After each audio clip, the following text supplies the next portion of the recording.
Sen, dakuin na natin yung main topic natin. Oo. Yung inihahain nyo pong impeachment para po sa vice-presidente. Paano ba ito nag-umpisa, Sen? Yung impeachment na ginagawa namin so far, kasi marami pang lumabas ulit dun sa Quad Committee hearings eh. So dinagdag ulit yan ng mga abogado namin. Pero ang pinakang simula nitong itong impeachment complaint yung bank accounts na inexpose ko noong 2016 laban kay Duterte. Dahil joint account 'yon, no? Joint account nila ni Sara. Kaya kung ano man 'yon, pumasok na pera doon, kasama equally liable si Sara Duterte. Ngayon nakakuha kami ng 8 salin ni Sara eh. Wala doon, hindi 8, no? Hindi niya na-declare yung mga na yon, mga pera na yon. Tapos meron pa kami nakitang cheque na in-encash niya. 2 cheque ito, manager's check, nakapangalan mismo kay Sara, na ang may-ari nung cheque ay drug lord associate ni Michael Yang. Kaya doon mabigat yon. Pag nakita ng publiko yon sa impeachment trial, talagang tapos na ang boxing. So bukod pa ron, doon sa 125 million na confidential funds, meron 650 million na confidential funds. Tapos ito, may bago, yung bribery, yung ginawa niya doon kay Yusek Mercado. Tapos may mga procurement na anomalous doon sa DepEd. Tapos meron pa siyang 2.7 billion pesos na confidential funds sa Davao. So marami-rami, no? Ang na-total namin dito mga 23 articles of impeachment. Iba't ibang kaso. Ito yata isa sa 4. Banggitin ko yung 4, Sen, ha? Isa-isahin natin, paliwanag natin sa tao. Culpable violation of the Constitution. Ano po ba ito? Yan. Itong culpable violation of the Constitution, kagaya nito yung pagde-defy niya dun sa House of Representatives, yan culpable violation of the Constitution yan. Kasi nasa Constitution na ang House of Representatives, ito yung siya yung may power of the purse. Lahat dito sa principle of accountability and transparency ng Constitution natin, kailangan lahat ng ahensya ng gobyerno humaharap dyan at kumbaga ina-account lahat ng pinagkagastusan the past year to justify yung next year. Kumbaga, yun, dinefine niya yun. Ngayon, yung sinabi mo nga, 4, no? Betrayal of public trust. Ito yung medyo malawak. Yung betrayal of public trust, yung parang may ginawa siya na mawawala na yung tiwala mo sa kanya bilang vice president dahil doon sa mga acts na gano'n. Isang example dyan, yung nung kasagsagan ng bagyo, lumipad siya at nanood siya ng Taylor Swift na concert. Di ba? Yun, betrayal of public trust yun. Kasi dapat nandito ka. Kung hindi ka man frontliner, dapat may ginagawa kang naka-standby ka to assist. Especially siya, reservist siya.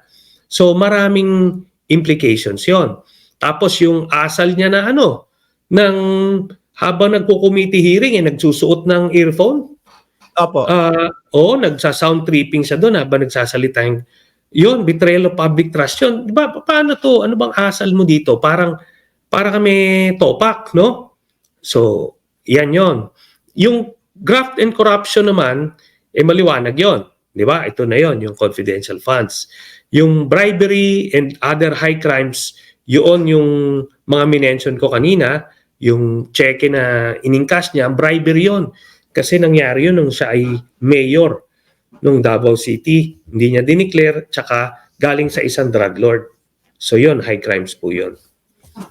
Sen, kasi sila doon, yung kampo nila po, meron silang pa-EDSA eh. Meron silang pa-EDSA. At nakikita ko po, Sen, na talagang decline yung numero ng mga umaattend.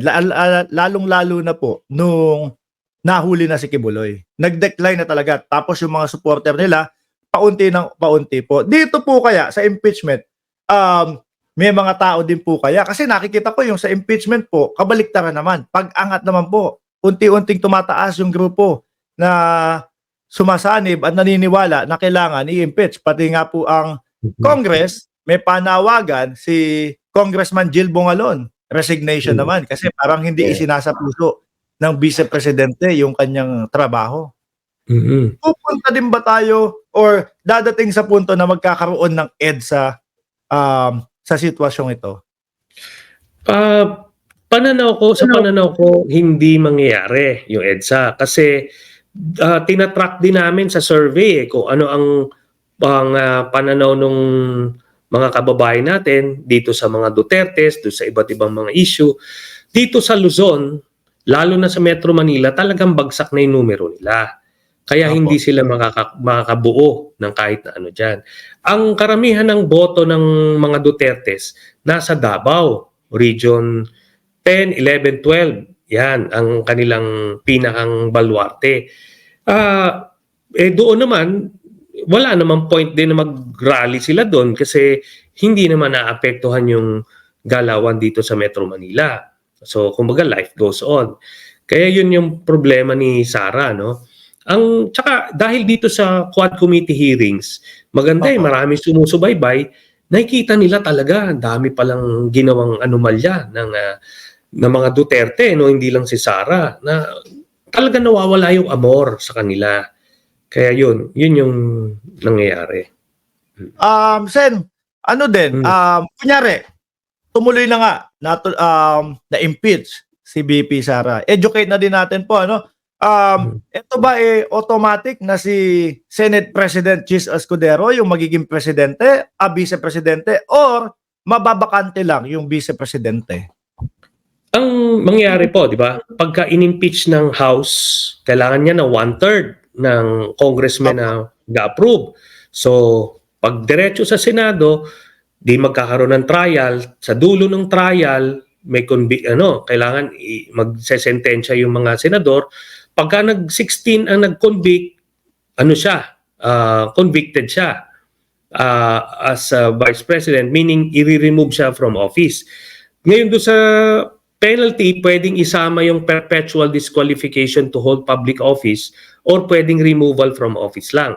Okay. Anyway, pag natanggal na siya sa pwesto, yung nakalagay sa Constitution, the President may choose from any member of Congress, meaning House of Representatives or Senado. So, pwedeng kahit sinong congressman or senador ang piliin, not necessarily yung Senate President.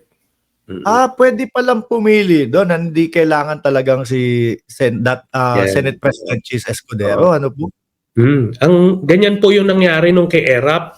Nung tinanggal si ERAP, umakyat si Gloria, so nabakante yung Vice President. Si Gloria, ang pinili niya, si Senator Chufisto Ginggona, who is, hindi naman siya yung Senate President. Ang Senate President at that time is si Senator Nene Pimentel. So, yun. Pero ito, pwedeng congressman ang piliin ni President Marcos na to fill in the vacancy. Opo. Sen, talagang madaming umiiyak dito sa comment section. Tinatanong nila, bakit daw mayor, hindi daw senador ulit? Kasi ang daming nagsasabi, balik senador na lang, mas kailangan ka daw ng Senado po.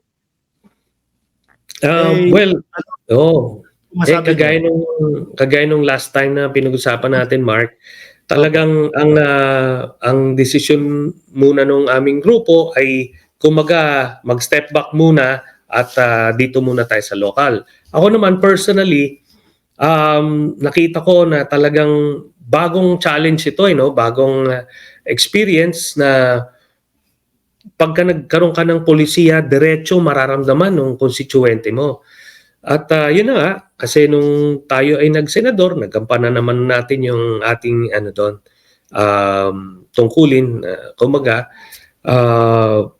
we have, I believe, nagawa na natin yung kailangan natin gawin sa Senado.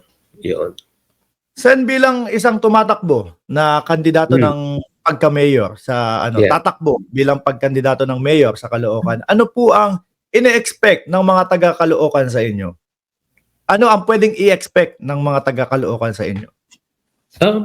Pagbabago, no? Kasi alam nyo, siguro marami sa kababayan natin, nababalitaan lang nila yung Caloocan pagka nasa TV na, no? Yung may baha o may krimen, ganun, ano? Kasi ganun ang sitwasyon ngayon sa Caloocan. Masyadong backward, talaga na pag-iwanan na. Yung mga kalye dyan, lubak-lubak, yung basura nagkalat, grabe ang kahirapan. So kumbaga, talagang kailangan ng tulong ng Caloocan. Kaya yun yung nakita natin na subukan natin na ayusin ang Caloocan. Itong mga nakaupo, yung makakalabang ko, 12 years na po sila nakapwesto eh. Pero talagang pinabayaan nila yung Caloocan at yung mamamayan ng Caloocan. Kaya I think alam naman ng mga kababayan namin yan. Opo, Sen, since yan na po talaga ang desisyon nyo, sabi nga nung huling pag-uusap natin, 99.8% mayor, ano, may 2% pa sa pagka-senador. Kung yan talaga po, Sen, talagang aasahan nyo po yung suporta namin dito sa Mark Ramos Channel. At isang tawag lang sa amin kung kailangan nyo kami. Ayan. No. Sen, hindi na kita i-hold dyan ng matagal. Paalam ka na din po. Alam ko, gabi na dyan. At maraming salamat sa mga natutunan namin sa inyo. Magbigay ka na po ng pamamaalam sa kanila. Okay. Well, unang-una, maraming salamat, Mark, dito sa pagkakataong marinig dito sa iyong channel at sa iyong mga supporters, no? Maraming salamat din sa expression of support sa aming pagtakbo dito sa Caloocan. So, hayaan mo, babalitaan ka namin kung ano man yung mga pangyayari dito sa Caloocan. Maraming salamat muli sa inyong lahat. Salamat po, Sen. Paalam po. Salamat. Ayun, mga kababayan, si dating Senator Antonio Trillanes, mga bossing, Chief Amo, Sir. Okay, so ngayon mga kababayan, eto, bago tayo magtapos, eto, yung bago nating channel. Ha? Mamaya po, no, siguro mga 10 minutes lang, papahinga ko lang yung lalamunan ko. Magla-live naman po tayo dyan para doon sa topic natin. Ano ba topic natin dyan? No, magla-live tayo dyan. So lilipat lang tayo dyan, mga bossing, Chief Amo, Sir. Ha? Isa sa topic natin dyan, etong si Bongo, si Bato at si Aimee, no? Mga re-electionist. Tapos ano pa ba? Inday Sara, yung budget din with cheese, at kay Congressman Migs Nograles, mga kababayan. So lilipat lang po tayo dyan. Huwag niyo pong kalimutan na i-subscribe, no? Tapos para i-notify po kayo pag tayo ay naka-live na, mga kababayan. So muli po, 4,000. Kanina 5,000 viewers. Maraming salamat and God bless po sa ating lahat.